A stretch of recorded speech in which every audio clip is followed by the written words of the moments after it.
Hello, hello guys. Up to this is rotational dynamics. We studied about the uniform circular motion, also vertical circular motion, and now in this chapter we are going to study about the moment of inertia. Especially in the today we are going to study about the rotational motion. We know combinedly there is a revolving motion and rotational motion. It is called as the circular motion, but now today we are concentrating on especially on a rotational motion. In rotational motion, the quantity is moment of inertia. Up to this, we studied about the kinematical equations in translational motion as well as in rotational motion. In kinematical equation in translational motion, we know we are using the displacement, velocity, and acceleration.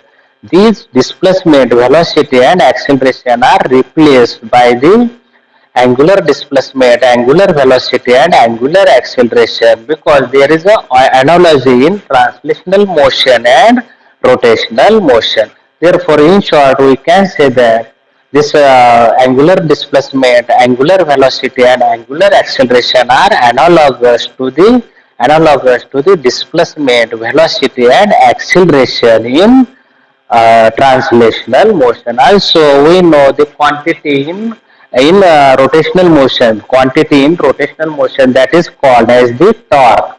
Torque is analogous for the force in translational motion.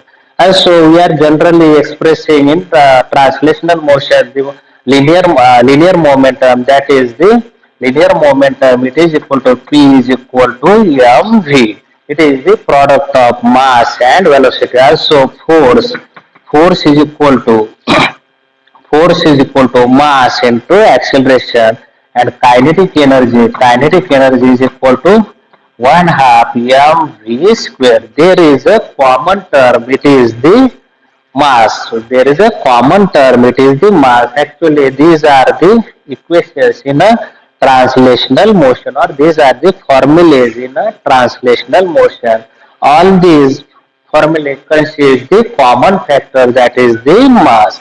Now we want to find the analogous quantity in rotational motion for this mass. Now we are concentrating on this analogous quantity by the actually there is an analogy in translational quantities and rotational quantities. Now this m is analogous to the quantity. This quantity is called as the moment of inertia. For that, now consider the example. When we are opening the door, at that time we are applying the force.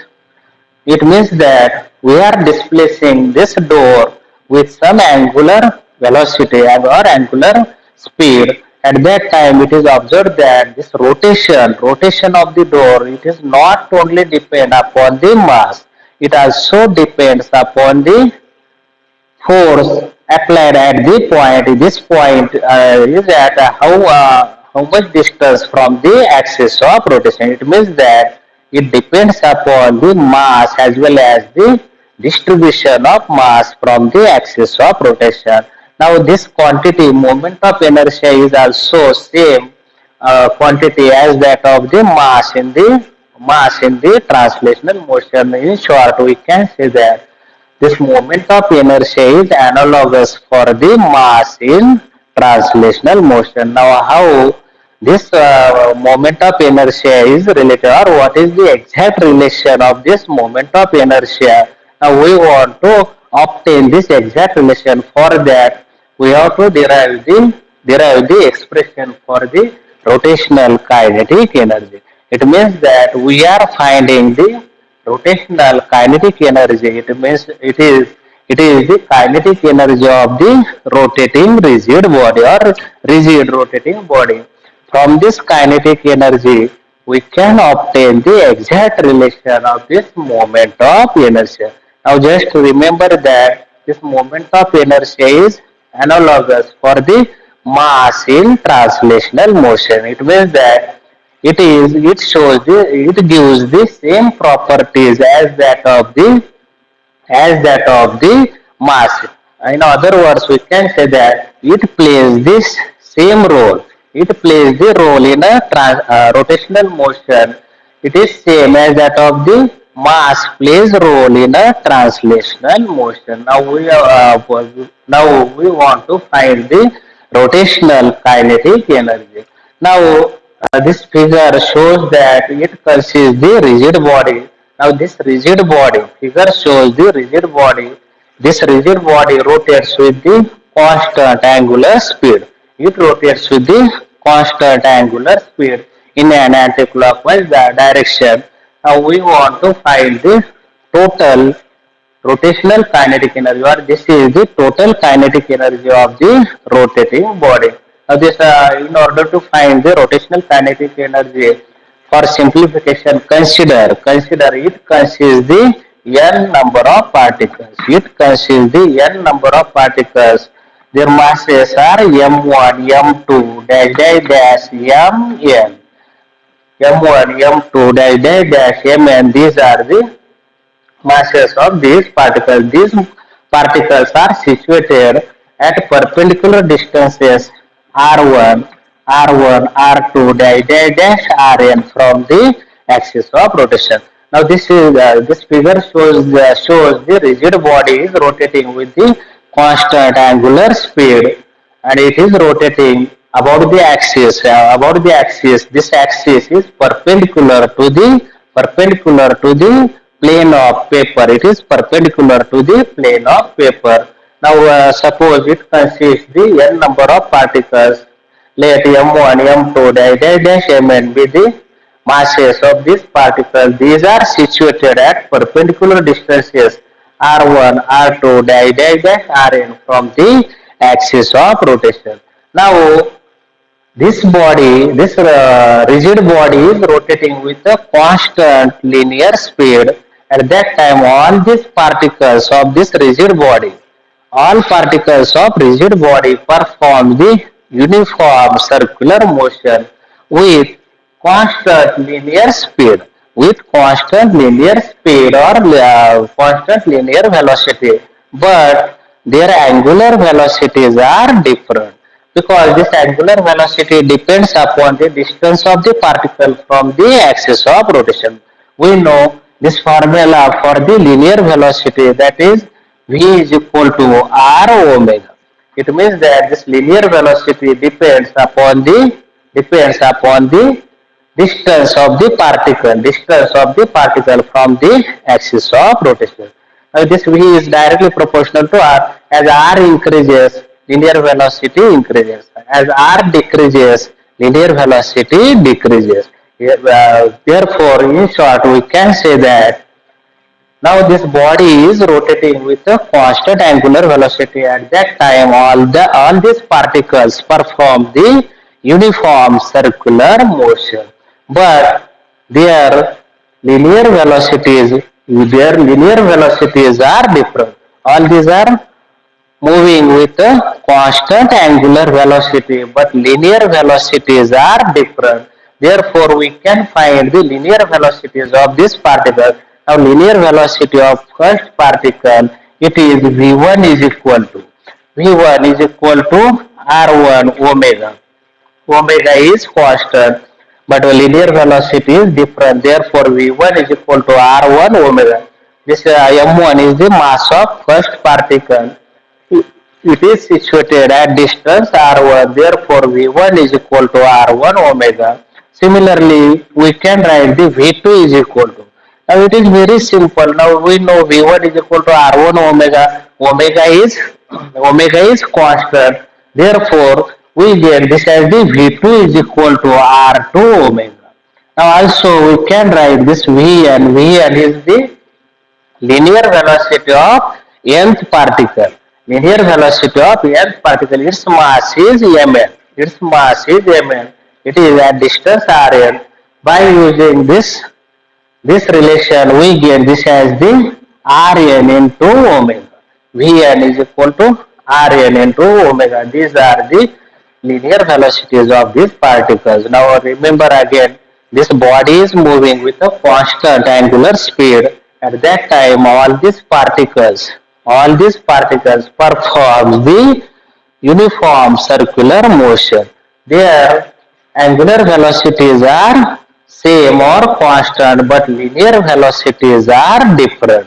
And this linear velocity is v is equal to r omega, and this linear velocity of first particle is v1 is equal to r1 omega, v2 is equal to r2 omega, and vn, this is the nth particle. Now this velocity of nth particle, it is equal to Rn omega. From this we can find, we are concentrating on a kinetic energy. Now first of all we are finding the translational kinetic energies of this particle. Now kinetic energy of this first particle, now we know formula for the kinetic energy. Now kinetic energy is equal to 1 half mv square. This is the formula for the kinetic energy. Actually, this rotational kinetic energy, total rotational kinetic energy, it is equal to the sum of all translational energy, or sum of the translational energy of all the individual particles. Now, from that we want to find the rotational kinetic energy.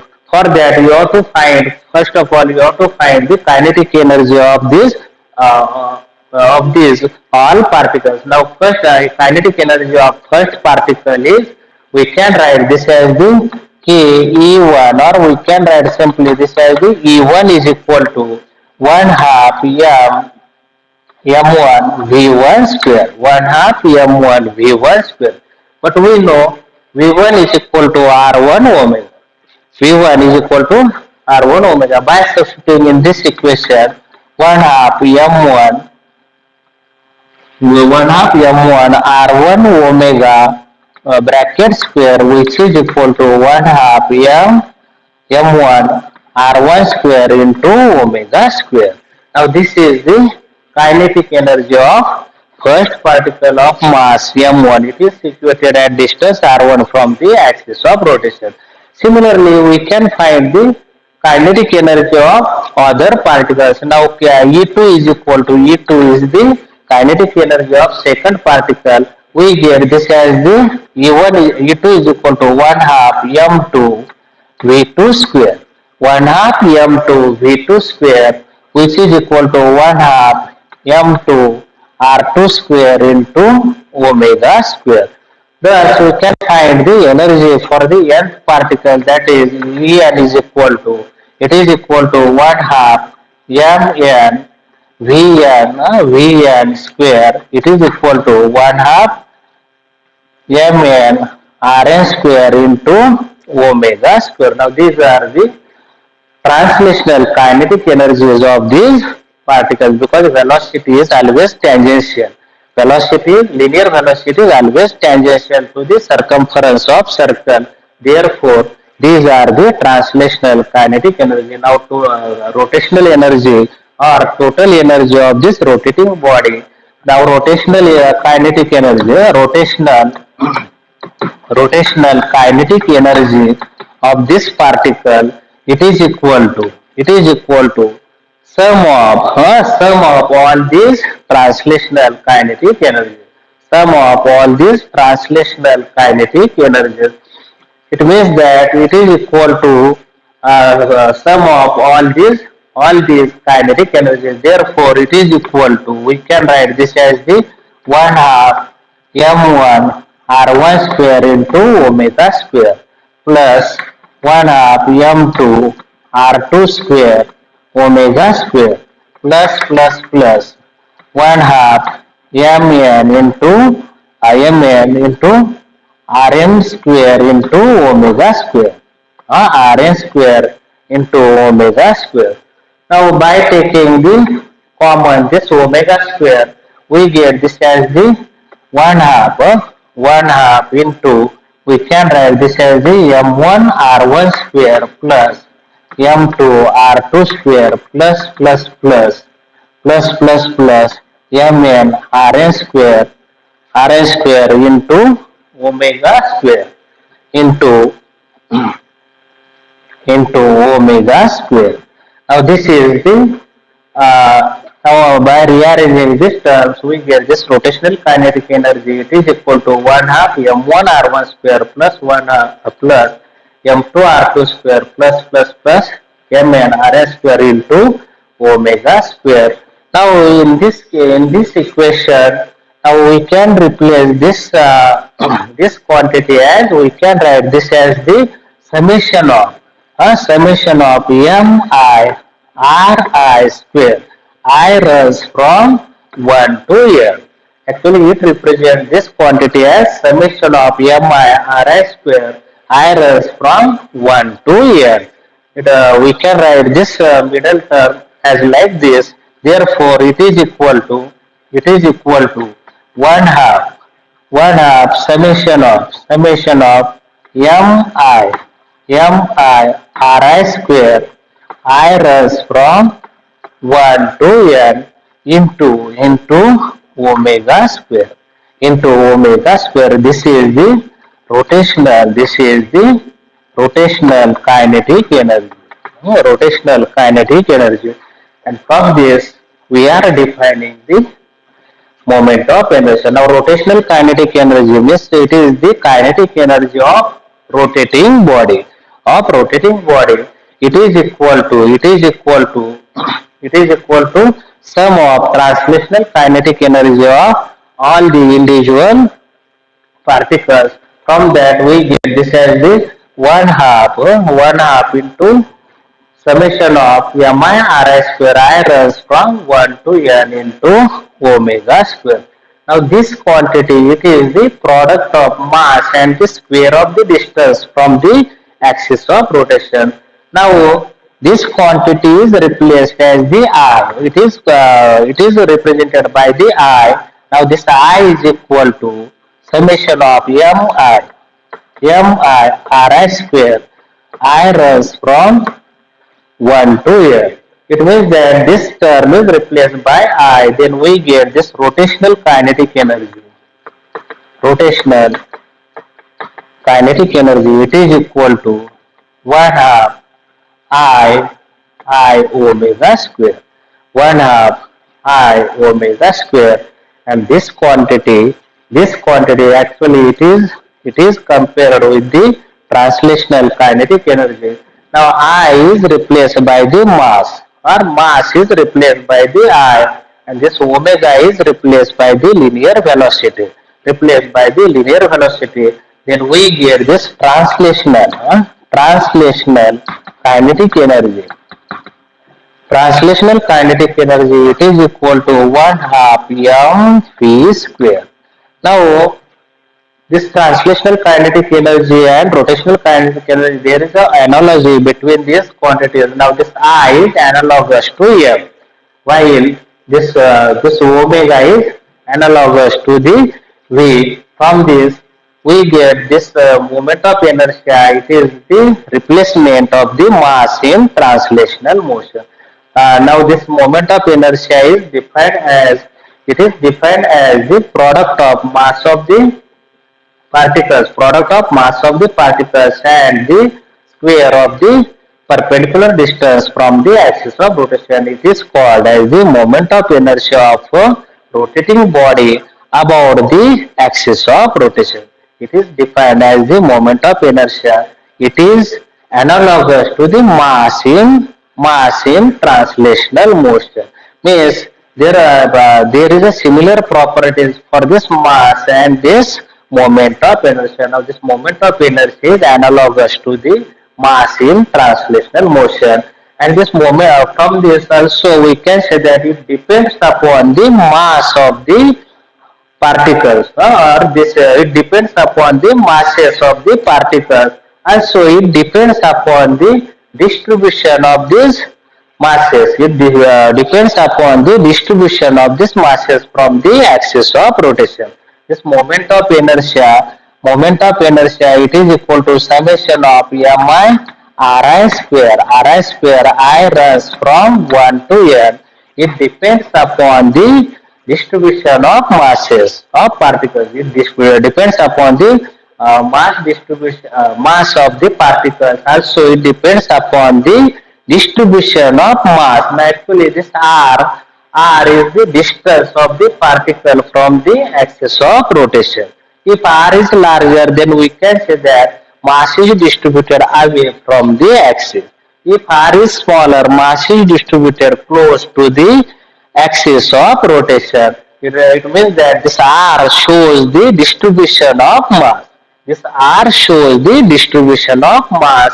Thus, this moment of inertia is not only depend upon the mass, it also depends on the distribution of mass from the axis of rotation or around the axis of rotation.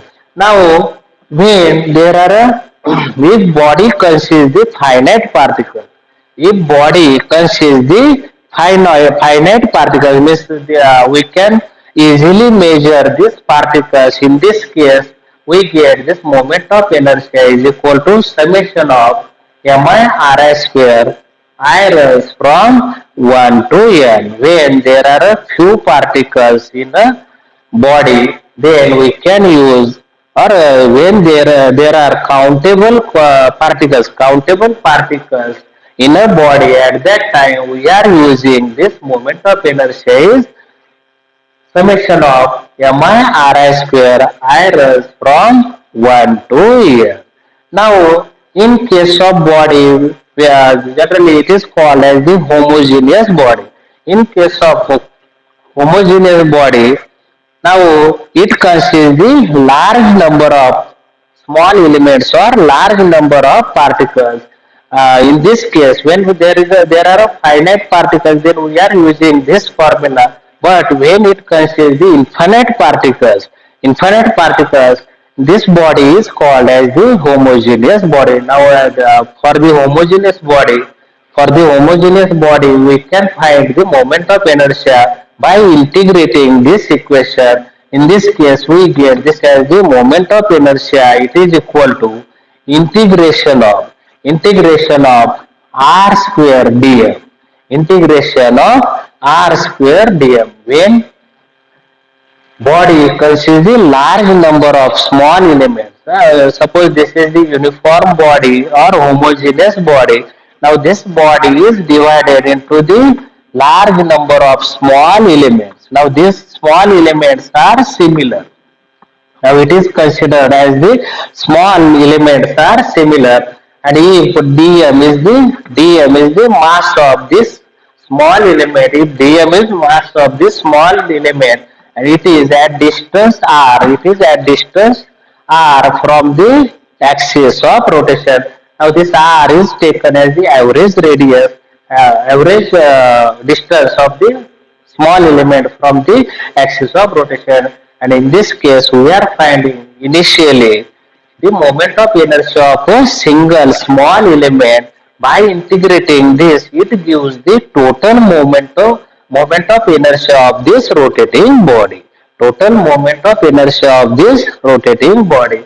Thus, when there is a homogeneous body, actually this body for homogeneous body of mathematically integrable mass distribution. In this case, moment of inertia is obtained by the integration, and this it is equal to integration of r square dm.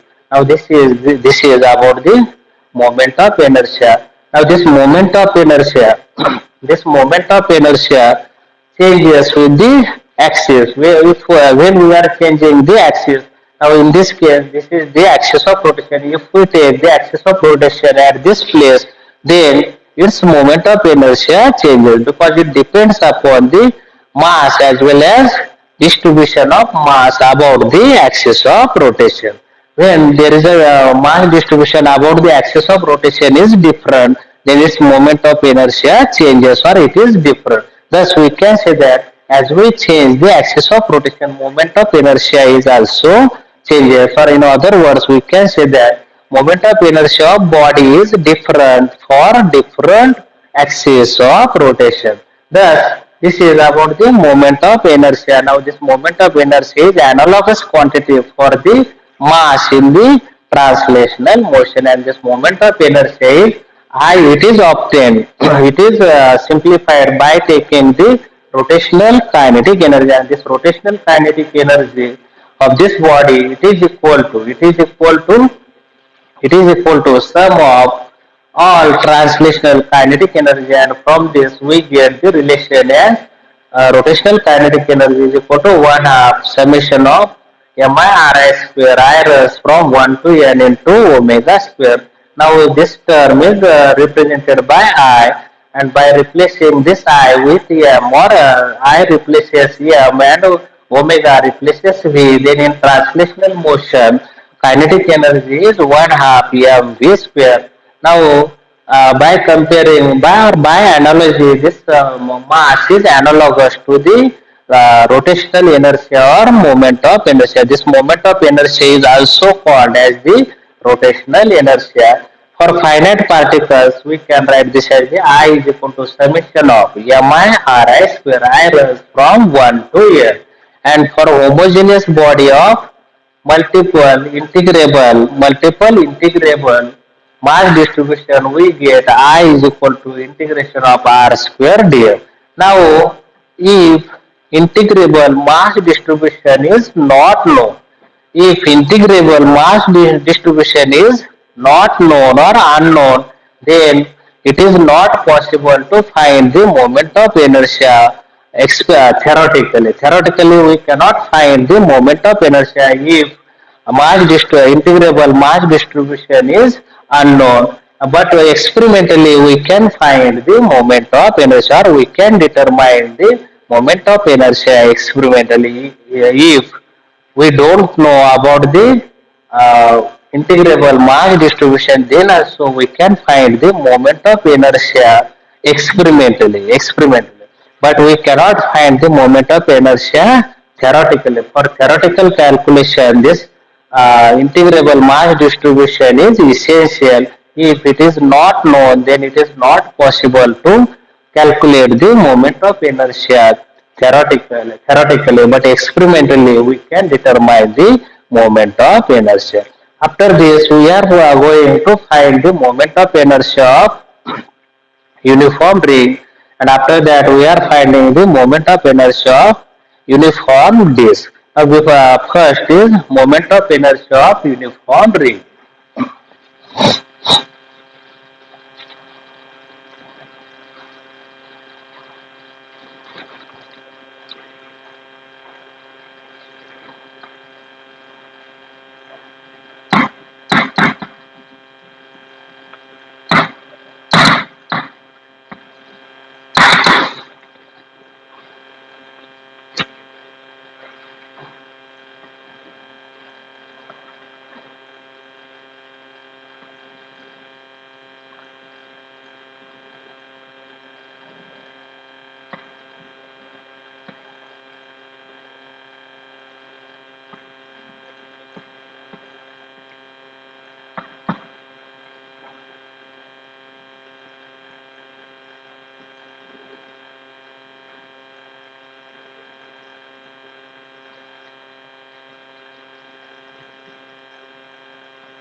Now we want to find the moment of inertia of a uniform ring. Now before that, what is the uniform ring? Now this is the object. This is the object. Now this mass is uniformly distributed. Mass of the object is uniformly distributed on the circumference of circle. It is called as a uniform ring. It is called as a uniform ring. Uniform ring. Now when mass is distributed uniformly, when mass is distributed uniformly along the circumference of circle, then it is called as the uniform ring. Now we want to find the moment of inertia of this uniform ring. Now this uniform ring is a two-dimensional object of negligible thickness. Actually this thickness is considered as a negligible. Therefore, we can say that this is the two-dimensional object. It means that it gives only the dimensions along x-axis and y-axis. The dimensions along z-axis, that is thickness, is negligible. Therefore, it is a two-dimensional object of negligible thickness. Now consider m is the M is the entire mass of this ring. Consider M is the entire mass of this ring. Now this entire mass is distributed, or it is situated at distance r. It is situated at distance r from the axis of rotation. It is situated at distance r from the axis of rotation. Now this body is rotating. Now this ring is rotating about its own axis. This axis is called as the own axis. This own axis is perpendicular to the plane of body. It is perpendicular to the plane of body. Now this is the own axis. Now it is passing through the center of this body. It is perpendicular to the plane of body. The axis which is passing through the center and perpendicular to the plane of body. It is called as the own axis. Now we want to find the moment of inertia of this ring. This moment of inertia of this ring, it is equal to mr square. Now this formula is given directly. This moment of inertia of uniform ring, it is equal to mr square. Now this is the moment of inertia of ring. Actually in this case we don't know about the integral mass distribution. Then also we found the moment of inertia experimentally, and this is moment of inertia is, it is equal to I is equal to mr square in case of uniform ring. Now remember that the moment of inertia of uniform ring, it is equal to I is equal to mr square. Before that, what is the uniform ring? Uniform ring means what? When mass is distributed along the circumference of circle uniformly, it is called as the uniform ring. Now it is the two-dimensional object of negligible thickness. Two-dimensional object of negligible thickness, and m is the entire mass of this uniform ring. Suppose it is rotating about its own axis. Own axis is always passing through the center and perpendicular to the plane of the body. Now this moment of inertia about this, we can say that entire mass of this ring M is distributed at distance r from the axis of rotation, and in this case moment of inertia of a uniform ring, it is equal to I is equal to mr square. Now this is the formula for moment of inertia of a uniform ring. Now we want to find the moment of inertia for the uniform disk. A moment of inertia of a uniform disk.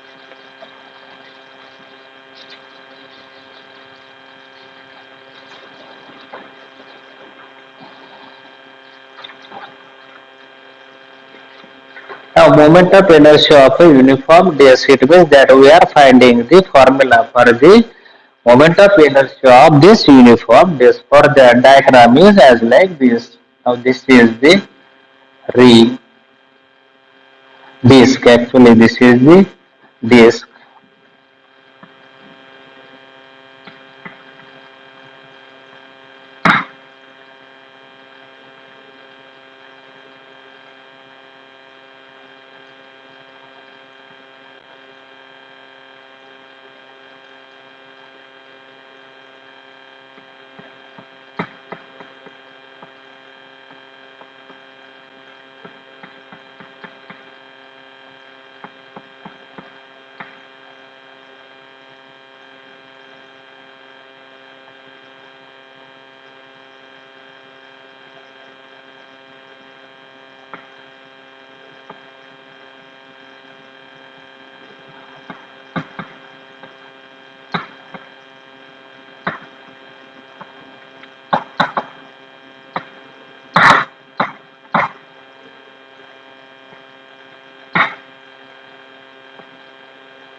Now consider the uniform disk. Now what is meant by the uniform disk? Now we already know in uniform ring when mass is distributed uniformly along the circumference of circle, it is called as the uniform ring. Now which object is called as the uniform disk? It is also the two-dimensional object of negligible thickness. It is also the two-dimensional object of negligible thickness. But uniform disk, when we can say this uniform disk, when this surface density actually that is the sigma, it is equal to mass upon area.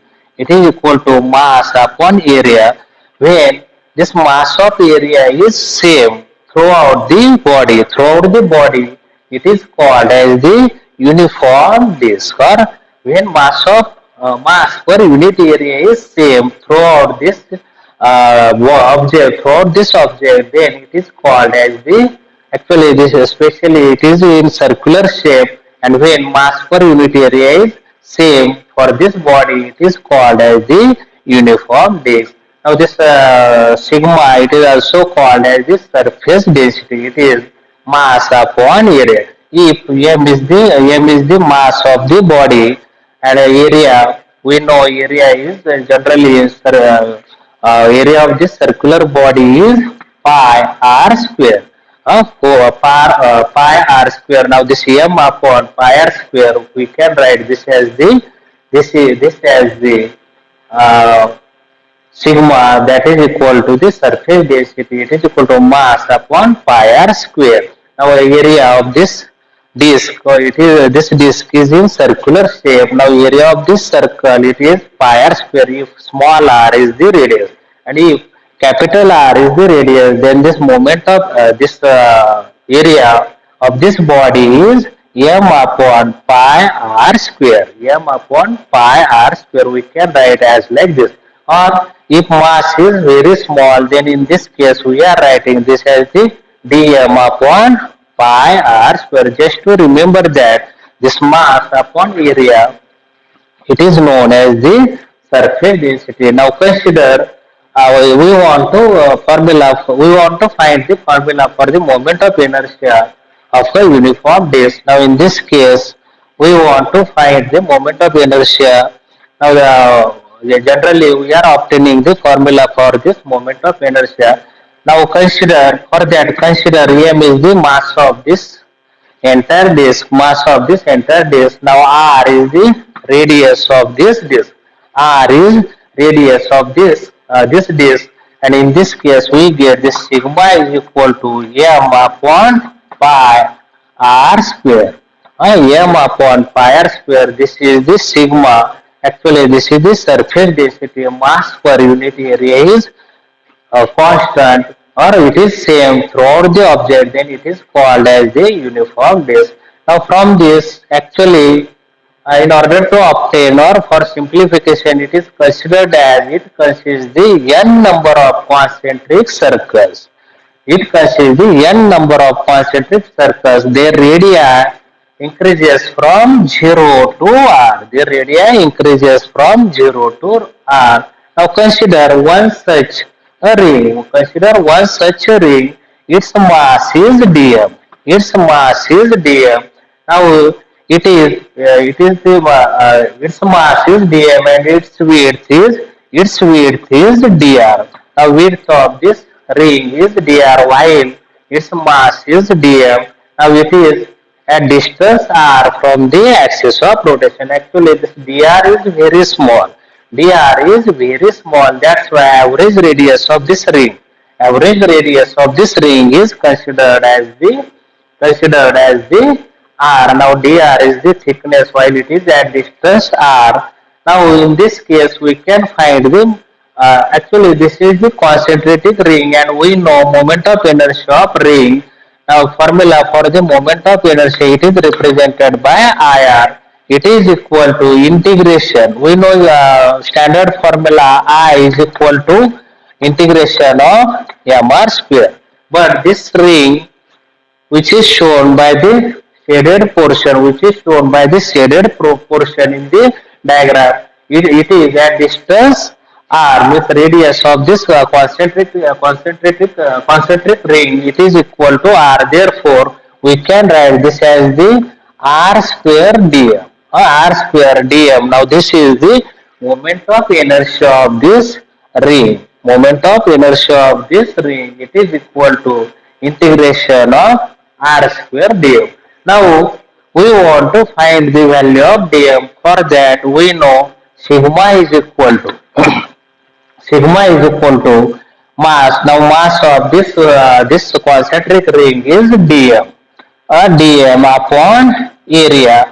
But area of this ring we can find when we cut this ring. When we cut at any position this ring, then this when it is open, at that time it gives the total length.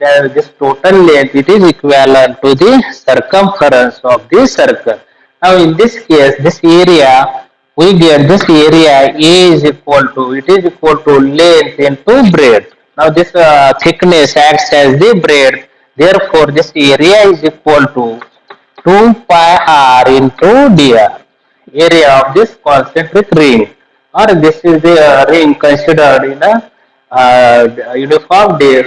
In a uniform days, now area of this ring is 2 pi r into dr, that is equal to the length into the breadth. Actually, this thickness acts as the breadth. Therefore, from this we get this sigma is equal to dm upon 2 pi r dr. From this we get this dm is equal to 2 pi r dr into sigma. 2 pi r dr into sigma. Now, by substituting this value in this equation, we get this moment of inertia of ring, it is equal to integration of 2 pi r dr, 2 pi r dr sigma, 2 pi r dr sigma into r square.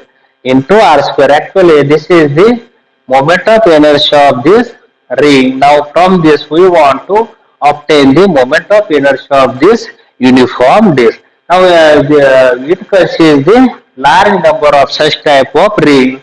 Now, we can obtain the total moment of inertia by taking the integration of this moment of inertia. Actually, this is the moment of inertia of this concentric ring, and by taking the integration of this moment of inertia, we get the total moment of inertia. We can represent this as the total moment of inertia. Now, these rings are radius of these rings are varying from 0 to r. Now, last ring, when we are considering its radius is r, and in this case we get this moment of inertia is equal to 2 pi r dr sigma r square. Now, this limits are ranging from 0 to r. Now, in this case we get this as the 2 pi sigma. We can take outside of this integration 2 pi sigma. It is equal to r cube into dr. R cube into dr. Now, this limits are 0 to r. Now, by taking this integration is r raised to 4 upon r. Now, limits are 0 to r. Now, in this case we are substituting this limits. Initially we are substituting r, and after that we are substituting r raised to 4 upon r raised to 4 upon 4. This is the integration of this r cube. It is equal to r raised to 4 upon 4. Now, initially we are substituting this r instead of this small r, and in second time we are substituting this 0 instead of r, and by subtracting this we get this as the 2 pi sigma into r raised to 4 upon 4, r raised to 4 upon 4, but we know this sigma is equal to m upon pi r square. Sigma is equal to m upon pi r square. By substituting this we get this as the m upon pi r square into r raised to 4 upon 4. By cancelling m also r square we get also 2 ones are 2 and 2 twos are 4. We get this I is equal to 1 half mr square. I is equal to 1 half m into 1 half. Actually, there is a 2 here. Now it is equal to 1 half mr square, and this is the moment of inertia of a uniform disk. This is the moment of inertia of a uniform disk, and next part we will discuss in next lecture.